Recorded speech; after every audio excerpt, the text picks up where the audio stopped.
Olá, amigos do Portal da Holanda. Estamos ao vivo com a temporada 2018 do Jack Entrevista e minha primeira entrevistada em 2018 é nada mais nada menos do que a agora vereadora Joana Dark, protetora dos animais.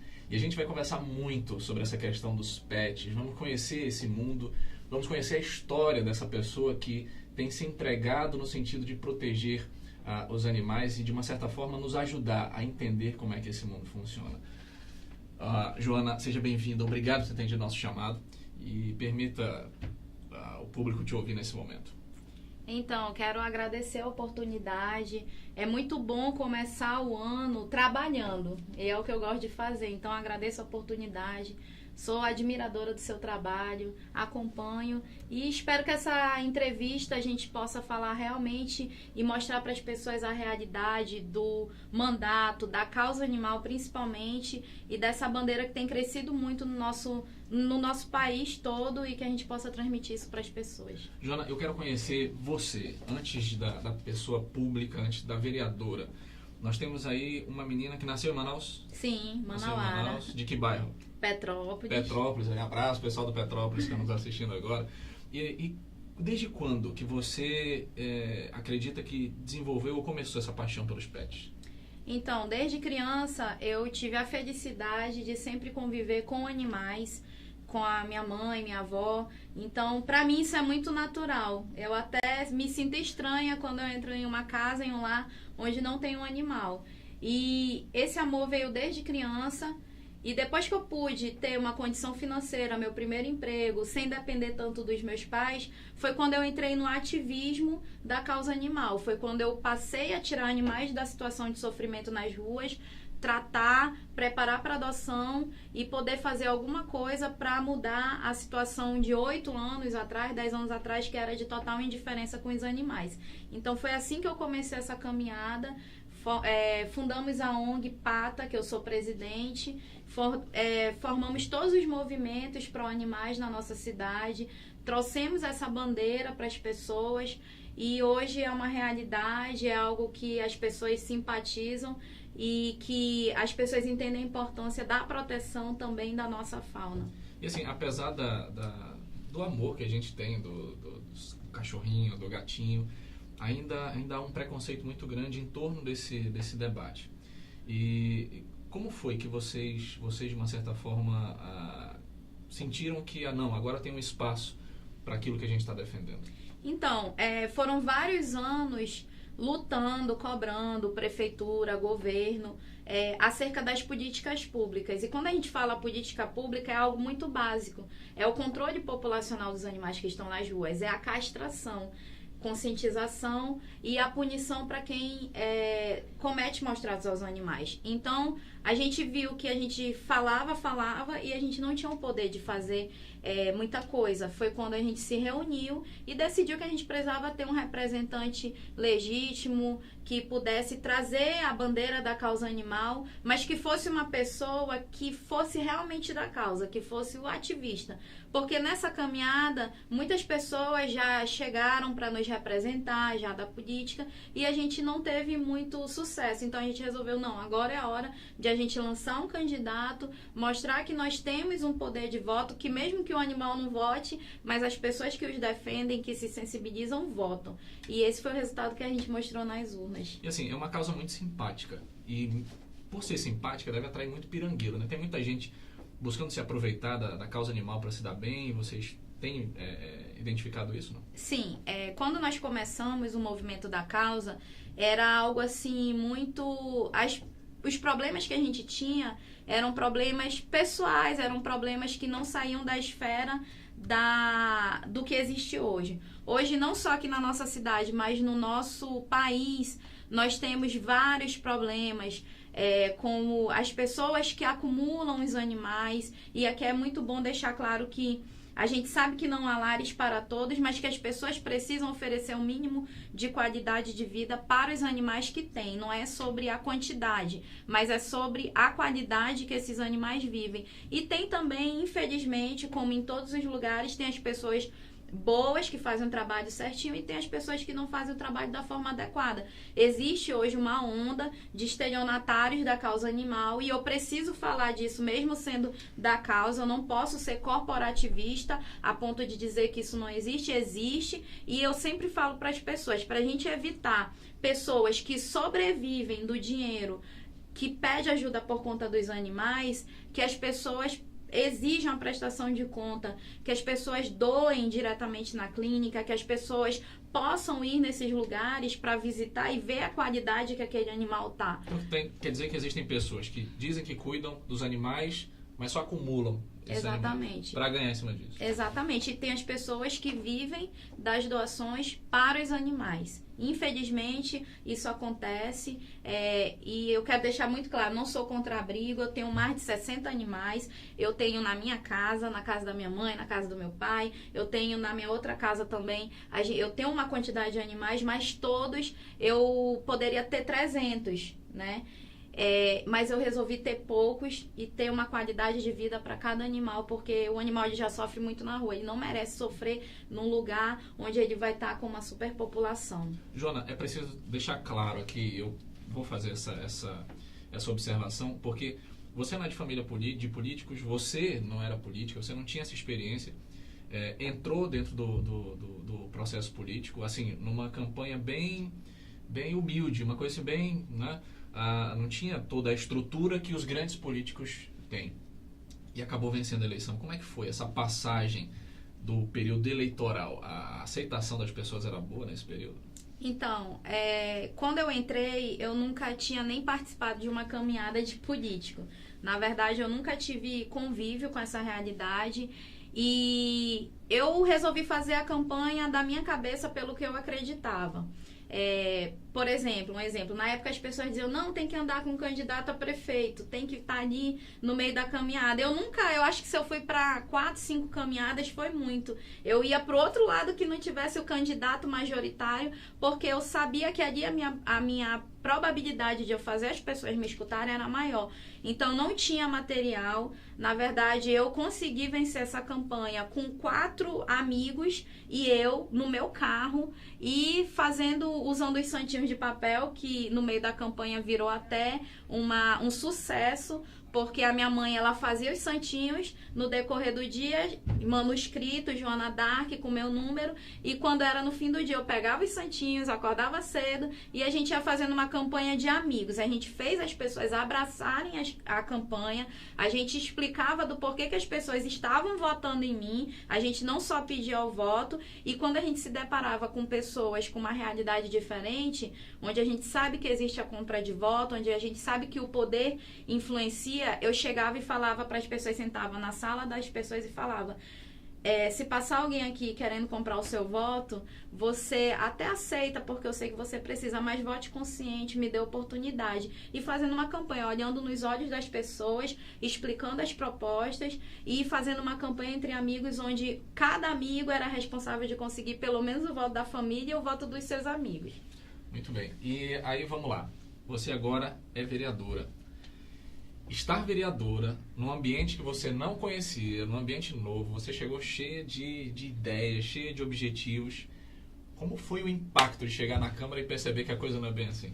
Então, eu cheguei na Câmara e eu sempre me senti segura porque eu sou advogada. Então, eu achei que a gente chega achando que a gente pode tudo. E, na verdade, isso é preciso falar para as pessoas, o poder do vereador ele é muito limitado. As pessoas não sabem o que é a atribuição do vereador. E, apesar de não saber, o vereador é a primeira pessoa que o povo recorre para pedir quando precisa resolver alguma coisa. Mas o vereador ele não tem o poder da caneta, o vereador ele tem que fiscalizar as ações da prefeitura, ele aprova as leis e ele destina orçamento, ou direciona o recurso que tem no orçamento da prefeitura para as áreas prioritárias. Então, eu quero até fazer questão de falar isso. Não é minha obrigação resgatar os animais das ruas de Manaus. Eu faço isso porque eu sou uma protetora de animais e, independente de estar no mandato, eu vou fazer, estando ou não estando no mandato. E as pessoas confundem muito o papel e muitas das vezes eu sou muito julgada por isso. Porque onde tem animal, marca o meu nome. E apesar de a gente ajudar muito, a gente nunca vai conseguir ajudar todos os animais da cidade. Nem talvez o prefeito, o governador não consiga, porque é um número muito grande. Me deparei com essa realidade, tive que aprender a conviver com as questões políticas. Foi um ano de muito aprendizado, mas foi um ano também de amadurecimento, onde que eu pensei que eu podia tudo e eu cheguei ali com muitos ideais e a gente vê que as coisas não são tão fáceis como parece. Você aprovar um projeto de lei é muito complicado, é uma coisa que pode mudar a todo tempo e eu sou uma pessoa que eu gosto muito de falar o que eu penso e defendo com unhas e dentes isso e a gente acaba sofrendo represália. Então, assim, é uma vida muito complicada. As pessoas pensam que é uma vida fácil, mas não é. Não é porque você tem que lidar com a causa que você milita, com as demandas das pessoas, que é da cidade toda, você tem que lidar dentro da Câmara. E para uma pessoa que não tem, vamos dizer, um político na família, que veio, não é desse meio, é bem complicado. Mas eu saio mais amadurecida, com mais experiência, com mais convicção e ainda temos 3 anos de mandato. Eu tenho certeza que esse primeiro, ele serviu para colocar à prova muito do nosso trabalho. Muito bem. Sair daquela situação de você cuidar de cães e gatos para lidar com serpente, né? Eu quero aqui tratar sobre alguns projetos, eu anotei Sim. alguns que me chamaram muita atenção, dos projetos de lei que você apresentou esse ano. Dentre eles, nós temos aqui o projeto de lei que permite que os animais possam entrar nos hospitais, né, para visitar, no caso, pacientes, sim, enfim. Também outro que permite a entrada dos pets nos ônibus, que isso, acredito que não tinha legislação nesse sentido. E também a proibição de animais em shows públicos, como aquele caso daquela onça que acabou, né, tendo que ser eliminada, pelo menos é o que eu lembro nesse momento. Mas para quem acha que a Joana só lida na questão animal, ela também fez um projeto de lei aqui sobre a prevenção e combate de assédio sexual na administração pública, municipal, direta, autárquica e fundacional, que é o combate também, aquela coisa da proteção da mulher também. Então, a gente vê que você atua muito também em outras áreas, que não é só a animal. E as pessoas não sabem disso. Que outros setores você costuma focar também? Então, isso é até bom falar sobre isso, porque eu mostro mais o lado ativista, porque realmente a minha vida, ela se resume nisso. Mas eu defendo a bandeira das mulheres, eu tenho defendido a questão do combate à violência obstétrica, que é uma bandeira feminina, né?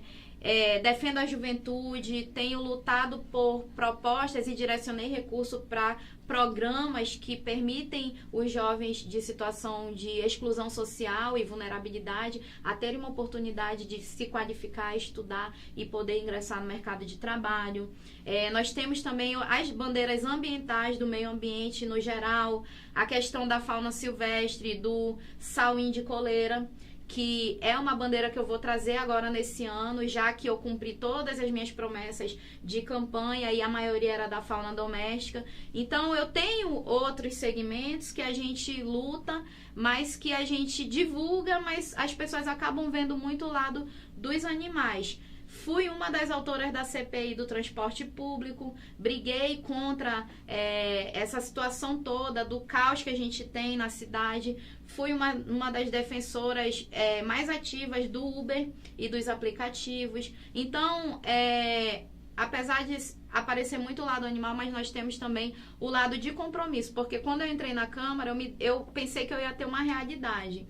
Né? Nós somos 41 vereadores e eu sou a única que defende a bandeira dos animais. Só que quando eu cheguei lá, eu percebi que eu não poderia ser egoísta, que tinham pessoas que precisavam de mim e que eu ia acabar tendo que dar um jeito de defender todo mundo e fazer bons projetos de lei. E assim eu tenho feito. Eu não tenho só a bandeira da causa animal, mas nós temos também compromisso com outros segmentos, dos mototáxis, dos catadores de materiais recicláveis e de outras bandeiras. Na verdade, eu faço um mandato participativo. Se você, que é um cidadão comum, você tem uma bandeira, você tem uma ideia, você pode chegar no meu gabinete, nós estaremos de portas abertas para trazer a sua ideia, para dar voz à sua luta, que foi o que eu sempre esperei de um representante quando eu estava do outro lado ainda.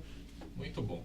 Outra coisa também que eu vi aqui nas suas redes sociais, que eu vi que você é muito ativa nas redes sociais, foram mutirão de castração que houve, né? Mutirão de castração foi... As pessoas puderam castrar os seus animais por um valor bem pequeno. Qual foi a empresa de pet que ajudou você?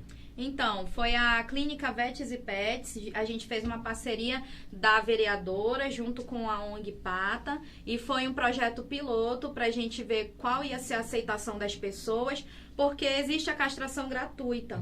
Só que eu sempre falo para as pessoas, se você pode pagar um pouquinho, vá castrar no particular e deixe essa vaga para uma pessoa que realmente precisa. É até bom falar isso para as pessoas, porque além de você ter mais qualidade para o seu animal, você não está tirando uma vaga de uma pessoa que não tem condições de pagar. Nós temos a castração do CCZ, eu direcionei mais de 200 mil... CCZ é o Centro de Zoonoses. É o Centro de Controle de Zoonoses, que faz as castrações gratuitas. Eu direcionei de 350 mil das minhas emendas parlamentares, mais de 200 mil para melhorar e aumentar a quantidade de vagas no serviço público, mas eu vi que tinha um segmento que, apesar de ser um preço popular, poderia pagar. E a gente fez essa parceria que foi um sucesso, mais de 150 animais castrados, e vai ser algo que a gente vai fazer com as outras ONGs, com os outros grupos, quem quiser participar, para que a gente possa estar levando e atingindo a finalidade principal, que é castrar os animais, porque a gente só vai conseguir reduzir a quantidade de animais nas ruas, em sofrimento, em situação de abandono, com a castração, a conscientização e a punição rigorosa para quem comete os maus tratos. E é isso que eu tenho feito. Uma das coisas que eu luto, que eu coloco acima de tudo, é a castração. E foi um sucesso. Eu quero aproveitar para agradecer aos médicos veterinários envolvidos, foram voluntários, a clínica que acreditou, porque não é fácil uma clínica, uma instituição privada abraçar uma ideia dessa, e que isso sirva de exemplo para que a prefeitura, o governo do estado possa fazer convênios com essas clínicas, né? Sai todo mundo ganhando, sei lá, com redução de imposto, oferecendo vagas de castração para a comunidade carente, que a gente possa abrir a mente, expandir os horizontes para a gente conseguir fazer coisas que realmente façam a diferença na vida dos animais e das pessoas. Eu sou muito pró-iniciativa, parceria público-privada. Muito bem. E é sobre essa coisa de expandir a visão das coisas que eu trago aqui a pergunta da Raquel Nagal. Ela lembra uma propositura sua, inclusive, uma proposta sua. Ela diz assim, Jack, pede para ela falar sobre a construção do hospital público veterinário, se for possível. Nós temos hospital para todo tipo de especialidade, mas de fato nós não temos para animal. Como é que está isso? Como é que está essa tua proposta? Então, eu desde uns 6 anos atrás, eu sempre viajei para todos os congressos que tenha de proteção dos animais, de ativismo. Porque eu sou muito pró conhecimento. E quando você tem conhecimento, você consegue transmitir para as pessoas com técnica e com bons argumentos o que você quer. O hospital público sempre, em todas as últimas eleições, chegava algum político para prometer isso. E eu sempre combatia. Eu falava, olha... isso só pode ser uma proposta de prefeito ou de governador, de cargo do executivo que tem o poder da caneta. Um vereador, um deputado estadual, alguém do legislativo não tem competência para isso. Tanto que eu não coloquei no meu papel de campanha. Eu não coloquei hospital público veterinário porque eu sabia que não dependia de mim enquanto vereadora. Mas quando eu consegui assumir o cargo na Câmara, foi a primeira propositura que eu fiz, foi uma indicação ao prefeito, explicando com bons argumentos o porquê que nós deveríamos ter um hospital público, porque quando a gente gasta R$1 na saúde animal, a gente economiza 4 na saúde humana, porque quando a gente cuida dos animais, a gente cuida também, impacta diretamente a saúde humana. Eu provei isso com argumentos para o prefeito, expliquei para ele que a nossa sociedade caminha para isso, tanto que em São Paulo, Salvador, Recife principalmente no sul do país, a gente tem os hospitais e funciona muito bem, porque a verba não vem da saúde. É isso que é preciso falar para as pessoas.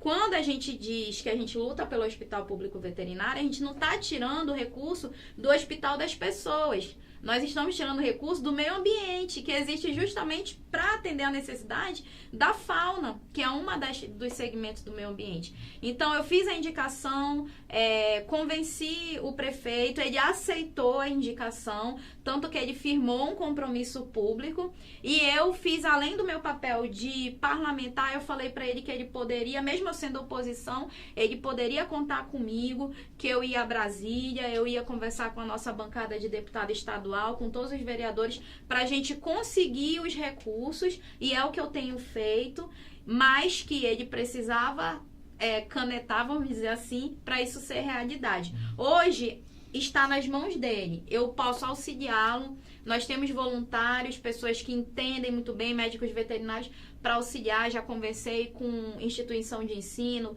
para ver se é melhor fazer totalmente público ou em parceria com alguma universidade que tenha um curso de medicina veterinária, e quem ganha são todos, porque ganha o profissional de medicina veterinária, que vai ter mais uma oportunidade de emprego, ganha o estudante universitário, que vai ter uma condição de poder aprender, né, nesse local, ganha as pessoas, que vai ter também uma oportunidade de levar o seu animal no momento que mais precisa, e ganha principalmente os animais, a nossa cidade, porque como dizia a Gandhi, uma cidade que respeita os seus animais, ela é uma cidade que respeita muito mais as pessoas também. Vou aqui adicionar também que foi através de uma indicação sua que o Centro de Zoonose ganhou novos veterinários, né? Sim. Também tem aí o Parcão. O Parcão é uma outra ideia. Onde é que vai ser esse Parcão? Para que vai... O que é o Parcão? Todo mundo fala, o Parcão, não sei o quê. O que é o Parcão? Como é que ele vai servir quem tem o seu pet? Então, o Parcão, diferente do hospital público, ele depende de um recurso menor para ele se tornar realidade. E aí é bom explicar para as pessoas que a gente está tendo um crescimento verticalizado na nossa cidade, as pessoas estão passando a morar mais em apartamentos do que em casa, e que os animais eles já fazem parte do novo modelo da família brasileira. Então, tendo em vista isso, eu pensei, bom, se existem as emendas parlamentares onde o vereador pode criar uma academia ao ar livre, por que eu não posso fazer alguma coisa voltada para os animais? Um assunto muito polêmico, porque quem não gosta não entende. Então, eu resolvi fazer essa propositura de a gente criar um parque para animais, que na verdade vai ser um local dentro da mini Vila Olímpica do Santo Antônio, que fica ali do lado da Câmara.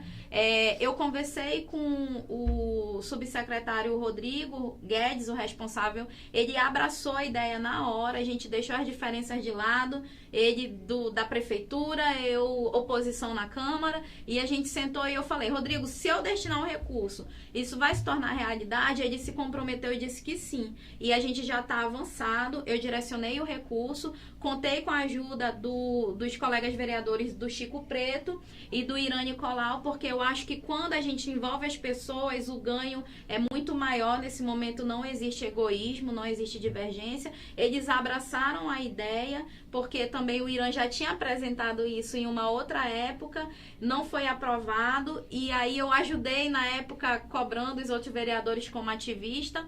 E hoje ele vai ser realidade. Esse ano, né, já tem um recurso, o executivo se comprometeu a fazer, já tem o espaço, a gente já fez todo o estudo técnico e vai ser realidade esse ano ainda. E é com muita felicidade que eu digo isso, porque vai ser o primeiro parcão da região norte. Né, já é algo que já cresce nos outros lugares do nosso país, e é bom dizer que não além do entretenimento, traz um ganho para a pessoa que convive com os animais, para as crianças autistas e pessoas que têm problema de depressão. O animal ele auxilia no tratamento dessas pessoas, então é uma oportunidade de juntar todo mundo e conseguir fazer essa interação entre os humanos e os animais. E com um diferencial, lá vai ter um local para as ONGs, os grupos e os protetores de animais fazerem os seus eventos de adoção, as suas campanhas de conscientização. Então vai ser um local que ele vai conseguir abranger tudo isso. E eu só consigo fazer esses bons projetos se tornarem realidade pelo estudo e pela competência técnica, o convívio com as outras realidades de fora. Show de bola. E eu quero perguntar para você, final de ano é um problema. Problema porque fogos de artifício para todos os lados, e a gente acabou descobrindo, inclusive através das suas orientações na internet, de que isso faz mal, né? Ontem mesmo noticiamos que uma cadela ela faleceu em decorrência disso, e meu irmão mesmo estava falando antes da gente começar a gravar que o cachorro dele invadiu, ele arrombou a porta para poder ficar dentro de casa porque ele não aguentava. Quais os malefícios dos fogos de artifício para os animais? Então, os fogos de artifício com barulho, com estampido, ele não faz mal só para os animais. Ele faz mal principalmente para as pessoas. E é isso que eu tentei transmitir em todos esses últimos meses do ano. Os animais, eles sofrem porque ele tem uma sensibilidade auditiva maior. Então, realmente, animais ficam apavorados. Tem animais que morrem de taquicardia, porque por mais que tenha todo ano, o animal não vai se acostumar com isso. E existem também os animais que fazem isso, que ficam desesperados, tentam a todo custo invadir as casas ou algum local e acaba se machucando. Isso é muito grave e é muito grave também para as pessoas. Eu apresentei um projeto de lei que proíbe os fogos com barulhos. Agora, esse mês de mês passado, no ano passado, em dezembro, também com os dados da Organização Mundial da Saúde. Por exemplo, aqui na nossa cidade foram mais de 200 acidentes com esses rojões e fogos de artifício. Além de que pessoas que têm algum tipo de necessidade especial, vou mencionar os autistas, é um terror para quem tem uma pessoa assim na família, tem as pessoas enfermas, tem as pessoas mesmo como eu, como você, que dependendo da situação pode se prejudicar por conta desses fogos, e é dado técnico, é da Organização Mundial da Saúde, não é eu que estou falando. Então eu procuro conscientizar as pessoas do uso. Eu acho, isso é uma convicção minha, que dá pra gente se divertir, ver a queima de fogos, mas sem o barulho, fica bonito do mesmo jeito, e a gente não precisa, por conta de um entretenimento nosso, colocar vidas em risco, seja a vida humana, seja a vida animal, e não só o cão e o gato. Mas ontem eu passei um pouco depois da virada, ali na frente do Efigênio Salles. Os pássaros, eles estavam assim desesperados. Então não é só o cão e o gato, é todo tipo de vida, seja animal ou humano. É preciso conscientizar as pessoas. Eu tentei fazer uma campanha nas minhas redes sociais de como que a pessoa podia amenizar esse sofrimento. Nós iniciamos uma petição pedindo a assinatura, e eu vou levar isso para o prefeito para que agora, em 2018, a gente possa ter a queima de fogos sem os barulhos, que inclusive muitas cidades e muitos prefeitos cancelaram a queima de fogos com barulho. Já é algo que inclusive está sendo debatido no nosso Congresso Nacional, em âmbito nacional, para se proibir no nosso país. De tudo aquilo que você prometeu em campanha, quanto você conseguiu realizar nesse primeiro ano? Eu me preocupei muito com as promessas que eu ia fazer na campanha. Eu procurei fazer só o que realmente é competência do vereador, e eu posso dizer para todos que eu consegui cumprir tudo que foi prometido na minha época de campanha. 100%. 100%. Todas as ideias que tinham no papel. Eu fiz as apresentações de indicação ao executivo, de projeto de lei. Tudo que eu me propus a fazer, eu fiz. Só que existem coisas, e é preciso deixar isso muito claro para todo mundo, que não depende só da vereadora Joana Dark. Depende do executivo e depende também da aprovação da Câmara Municipal no geral. Mas tudo que eu me comprometi a fazer, eu apresentei, foi uma meta que eu tinha para o primeiro ano de mandato, e tudo já foi devidamente apresentado, protocolado, e as articulações para ter aprovação já foram feitas. Joana, muito obrigado, foi um prazer ter você aqui. Continue lá defendendo a gente de forma brava. Eu sei que o embate lá, ele nem sempre é tão propício, até porque é um ambiente majoritariamente masculino, né? Então, Sim. Quando a mulher ela se impõe, sempre tem aquela galera mais retrógrada, enfim. Mas a gente se vê na sua defesa e espera que de verdade você seja muito feliz nesse mandato aí e que venha muita coisa boa aí através das suas ideias. Poxa, eu agradeço realmente a oportunidade. Eu sou uma admiradora, então fiquei muito feliz, ainda mais sendo a primeira entrevista do ano. E como eu falei, eu gosto de iniciar o ano realmente trabalhando. E eu quero deixar um recado para todas as pessoas, que a gente possa viver numa cidade e a gente deixar o egoísmo de lado e pensar também no diferente da gente, pensar nos animais. As pessoas que gostam, que simpatizam, podem vir até mim, que eu explico como ajudar, de repente alguém que queira se voluntariar. E é isso que eu entrego para minha cidade, né? Muito nova, a vereadora mulher mais jovem de toda a história da Câmara Municipal, com uma bandeira desacreditada pelas pessoas na época da campanha, mas agora isso é uma realidade e que as pessoas têm que entender e que a gente possa ter mais amor pelo próximo, seja ele humano, seja ele animal. E dizer para as pessoas que a minha contribuição é essa, é fazer um mandato participativo, mostrar realmente como que acontece, debater com as pessoas e que quem quiser pode vir conversar comigo, seja sobre a causa, seja sobre o mandato, e que nem sempre também tudo vai ser acerto. Nós teremos momentos de erros, afinal somos humanos, mas teremos momentos de acerto, como esse primeiro ano de mandato, que foi um presente para mim, mas para a causa em si. Tantas leis boas que foram aprovadas e hoje os animais eles entram na pauta da Câmara, inclusive na campanha de muitos candidatos aí de cargos majoritários, só para você ver a importância. Esse recado que eu quero deixar, agradecer, mandar um beijo grande para todo mundo, que eu adorei estar aqui. Muito bom. Então, e você que nos acompanhou, muito obrigado pela sua audiência, obrigado pela companhia, por ter curtido, compartilhado, comentado. Seus comentários sempre me ajudam a fazer as perguntas. E amanhã nós vamos ter aqui nada mais nada menos do que Nunes Filho, o príncipe do Brega. Vai começar o ano aqui com a gente, contando também da história dele, de como foi esse final de ano, o que tem aí para o futuro, que o Nunes não para, você sabe, né? E eu espero você amanhã, às 10h30 da manhã, aqui na fanpage do Portal da Holanda. Um forte abraço e até a próxima.